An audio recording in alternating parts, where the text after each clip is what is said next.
यदा यदा हि धर्मस्य ग्लानिर्भवति भारत अद्भुतानां धर्मस्य तदात्मानं सृजनमहं परित्राणाय साधूनां विनाशाय सदुष्कृतं धर्म সংস্থাপনাথায় সম্ভৱামি युगे युगे যেতিয়া যেতিয়া ধৰ্মৰ হানি হ'ব আৰু অধৰ্ম বাঢ়িব তেতিয়া মই ধৰ্ম সংস্থাপনৰ হেতু নিজেই নিজক ৰচনা কৰিম বা অৱতাৰ ধাৰণ কৰিম। হেল্ল' নমস্কাৰ, মই হীৰামণি, আপোনালোক সকলোকে মোৰ অকণমানি ইউটিউব তথা ফেচবুক পেজলৈ স্বাগতম জনাইছোঁ। আশা কৰোঁ সকলো ভালে আছে, মোৰো ঈশ্বৰৰ কৃপাত আৰু আপোনালোকৰ আশীৰ্বাদত ভালে। আজিৰ ভিডিঅ'টো এটা গীটাৰ ষ্টকেৰে আৰম্ভ কৰিলোঁ। ইয়াৰ আঁৰত এটা কাহিনী আছে।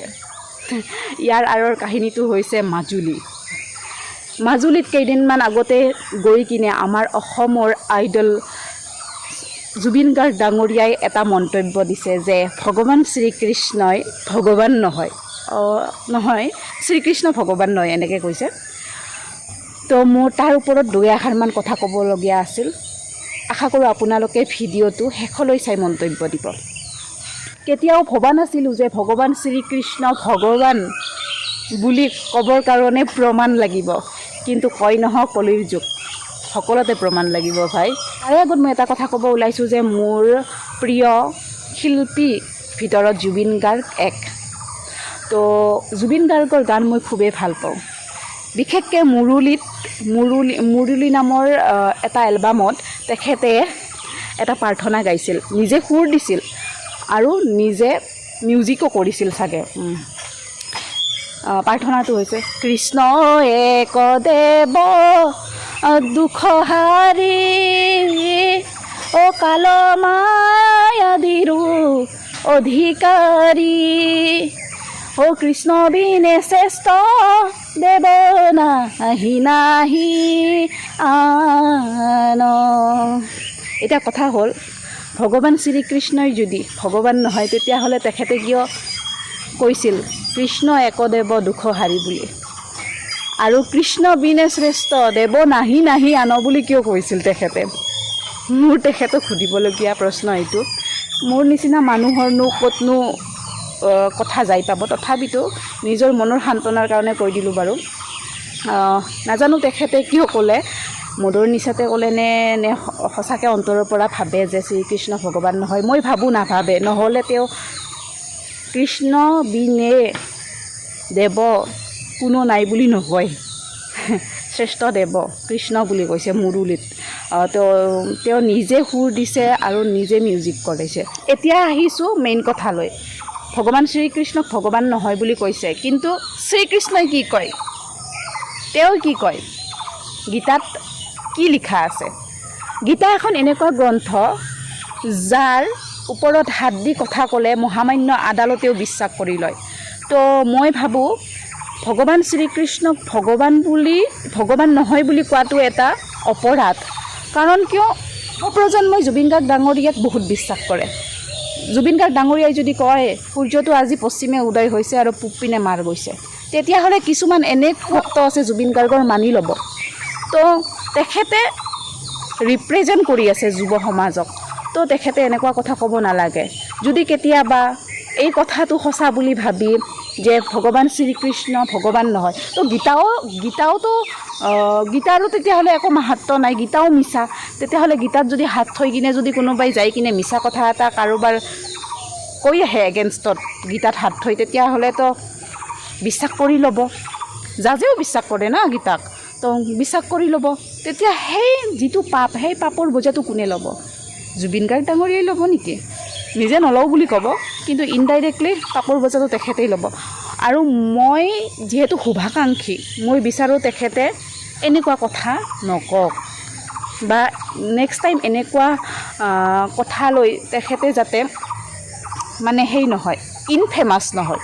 তেখেততো ফেমাছ হয়, কিন্তু কেতিয়াবা ইনফেমাছ হয়। ফেমাছ আৰু ইনফেমাছৰ মাজত পাৰ্থক্য আছে। ফেমাছ হৈছে মানে একদম আৰু ভাল, আৰু ইনফেমাছ মানে হৈছে দুৰ্নাম। তো দুৰ্নাম হোৱাটো মই নিবিচাৰোঁ। যিয়ে নহওক, এতিয়া মই গীতাত কি কৈছে তাকে ক'ম। যেতিয়া অৰ্জুনে ৰণক্ষেত্ৰত যুদ্ধ নকৰোঁ বুলি কৈছিল, তেতিয়া ভগৱান শ্ৰীকৃষ্ণই কৈছিল তোমাৰ বৰ্তমান ধৰ্ম যুদ্ধ কৰা।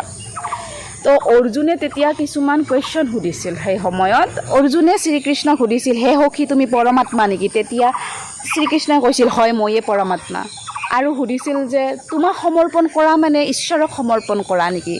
হয়, মই সমৰ্পণ কৰা মানে ঈশ্বৰক সমৰ্পণ কৰা। সকলো ত্যাগ কৰি মোৰ তাত শৰণাপন্ন হোৱা। ময়ে সূৰ্য, ময়ে চন্দ্ৰ, ময়ে সংসাৰ, ময়ে পুণ্য, ময়ে পাপ মোচনকাৰী। আৰু ময়ে ব্ৰহ্মা বিষ্ণু মহেশ্বৰ আৰু ময়ে ৰামচন্দ্ৰ আছিলোঁ। ময়ে অবিনাশী পৰমাত্মা আৰু ময়ে জ্ঞান চৈতন্য পৰম ব্ৰহ্ম হয়। এতিয়া অৰ্জুনে কৈছিল, সখী এইটো কেনেকৈ সম্ভৱ? মইতো তোমাৰ জন্মৰ পৰা সকলো দেখিছোঁ, তোমাৰ জন্ম দিয়া মাতৃ এতিয়াও জীৱিত অৱস্থাত আছে। তেতিয়া ভগৱানে কৈছিল, সখী তুমি মোৰ দেহটোৰ কথা কৈ আছা আৰু মই কৈ আছোঁ আত্মাৰ কথা। মই বহুবাৰ জন্মিছোঁ আৰু বহুবাৰ এই মাটিতে মিলি গৈছোঁ। এতিয়া কথা হ'ল, গীতাত পূৰা স্পষ্টভাৱে লেখা আছে যে শ্ৰীকৃষ্ণই পৰম ব্ৰহ্ম। তো জুবিন গাৰ্গ ডাঙৰীয়াই মদৰ নিচাত কেনেকৈ ক'ব পাৰিলে ভগৱান শ্ৰীকৃষ্ণ ভগৱান নহয় বুলি? মোৰ এই অন্তৰখন নহয় ঠিকছে কান্দিছে যেতিয়া সেইটো কথা শুনিছোঁ। কাৰণ কিয়, জুবিন গাৰ্গ ডাঙৰীয়াকো ভাল পাওঁ। আৰু জুবিন গাৰ্গ ডাঙৰীয়াক ভাল পাওঁ মানে এইটো নহয় যে মই ভগৱানৰ স্থান দিম বা কিবা। ভগৱানক আৰু বেলেগ ভাল পাওঁ। ভগৱানক মানে কি ঘৰৰ মানুহত কৰিও বেছি ভাল পাওঁ। আৰু ভগৱানক ভাল পালেহে সকলোকে ভাল পাব পাৰি আচলতে, সেইকাৰণে ভাল পাওঁ।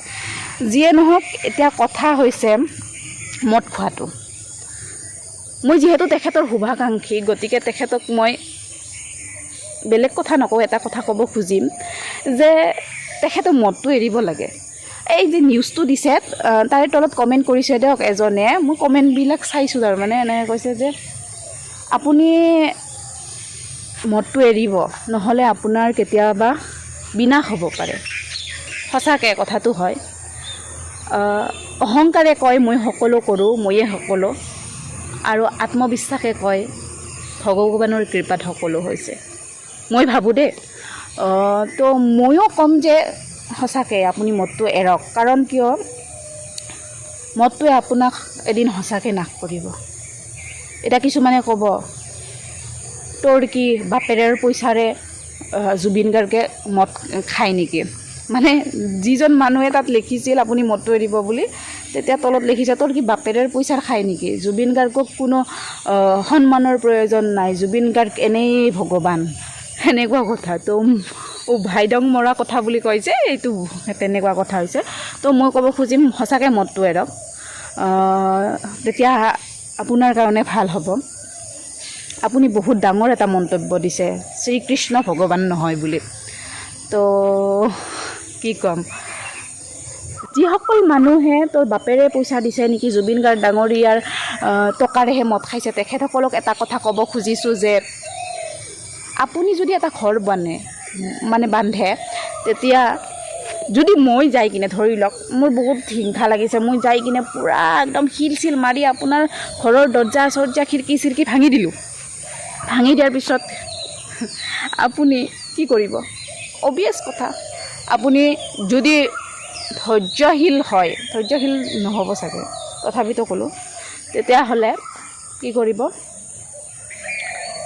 ক'ব এই পাগল, বাদ দে, এনেকৈ ক'ব। আৰু যদি ধৈৰ্যশীল নহয় তেতিয়াহ'লে কি কৰিব? মাৰিব আৰু পুলিচৰ তাত গতাই দিব। তো এইটো যে দেহা, সেইটোতো আপোনাৰ স্থায়ী ঘৰ, আপোনাৰ পিছত আপোনাৰ ল'ৰাই পাব, আপোনাৰ ল'ৰাৰ পিছত নাতিনিয়ে পাব। কিন্তু এই যে ঘৰটো ভগৱানে বনাই দিছে, এইটো ঘৰ আপোনাৰ মোৰ সকলোৰে, সেই ঘৰটো চিৰস্থায়ী নহয়। এই আমি যে ভাড়া ঘৰত আছোঁ, সেই ভাড়া ঘৰ এইটো। তো এই ভাড়া ঘৰততো সকলো কাম কৰিব নোৱাৰি না, কিছুমান নীতি নিয়ম থাকে, ৰেগুলেশ্যন থাকে, সেই ৰেগুলেশ্যন মতেহে কৰিব পাৰি। এতিয়া আমি অলপমান পানী পেলাব লাগিলে আমি মালিকে যিটো বান্ধি দিছে সেই বান্ধি দিয়াৰ নিয়মতহে পেলাব পাৰিম। ঠিক তেনেদৰে এই ভাড়া ঘৰটোতো কিছুমান নিয়ম আছে। এই যে চালডোখৰ দেখিছে, এই ঘৰটোৰ টিমপাত বুলি ভাবি লওক, আৰু ভিতৰত থকা অংগ প্ৰত্যংগবিলাক হৈছে ঘৰটোৰ কোঠালি। এতিয়া আপুনি মদটো খালে, খোৱাৰ পিছত সেই অংগ প্ৰত্যংগবিলাক কি হ'ল? নষ্ট হ'ল। তো আপোনাক যে সেই ঘৰটো বনাই দিছিল, কোনে দিছিল ঘৰটো বনাই? ভগৱান শ্ৰীকৃষ্ণ বা যাক ভাবে ৰাম, যোনে এটাই বস্তু তো তেখেতে বনাই দিছিল। এতিয়া সেই বনাই দিয়া ঘৰটোৰ কোঠালিবিলাক আপুনি নষ্ট কৰাত ক'ত অধিকাৰ পালে? যোনে বনাই দিছে তেওঁ দুখ পাইছে নে নাই? নিশ্চয় দুখ পাব। এতিয়া কিছুমানে ক'ব ক'ত ভগৱানে বনাই দিছে, মা আৰু দেউতাই বনাই দিছে। নহয়, মা আৰু দেউতাৰ মাধ্যমেৰে ভগৱানে সৃষ্টি কৰিছে। তো সেইখিনিয়ে কথা। শেষত মই এটা কথা ক'ব খুজিম যে আধ্যাত্মিক কথা ইমান সহজে বুজিব নোৱাৰি, ঈশ্বৰৰ কৃপা লাগিব। 10 বাৰ গীতা পঢ়িলেও বুজিব নোৱাৰি। 10 বাৰ গীতা পঢ়া মানুহেও মানুহক হিংসা কৰে, শেষত যায়। কিন্তু বুজাটো ইমান সহজ নহয়, ঈশ্বৰৰ কৃপা লাগিব। মোৰো অলপমান ঈশ্বৰৰ কৃপা হৈছে চাগে, যাৰ কাৰণে এইখিনি কথা ক'ব পাৰিছোঁ। মই ভবা নাই মোৰ মুখখনে এইখিনি কথা কৈছে, প্ৰভু আহি কিনে কৈ থকা যেন অনুভৱ হৈছে। শেষত এটা কথা কৈ মোৰ ভিডিঅ'টো সামৰণি মাৰিম। সমুদ্ৰত থকা মাছে কেতিয়াও সমুদ্ৰক জানিব বা বুজিব নোৱাৰে। বুজি পালে নিশ্চয়? তেতিয়াহ'লে আজিৰ ভিডিঅ'টো ইমানখিনিয়ে। যদি ভিডিঅ'টো চাই ভাল পাইছে আপোনালোকে কমেণ্টত ক'ব, আৰু যদি কিবা ভুল থাকি গৈছে, মোৰ নিচিনা মহিলা এজনীৰ ভুল হোৱাটো কোনো অস্বাভাৱিক কথা নহয়, ক্ষমা কৰি দিব আৰু আঙুলিয়াই দিব। আজিলৈ আহিছোঁ, নমস্কাৰ। সকলোৱে ভালে থাকক, ভালে থাকক।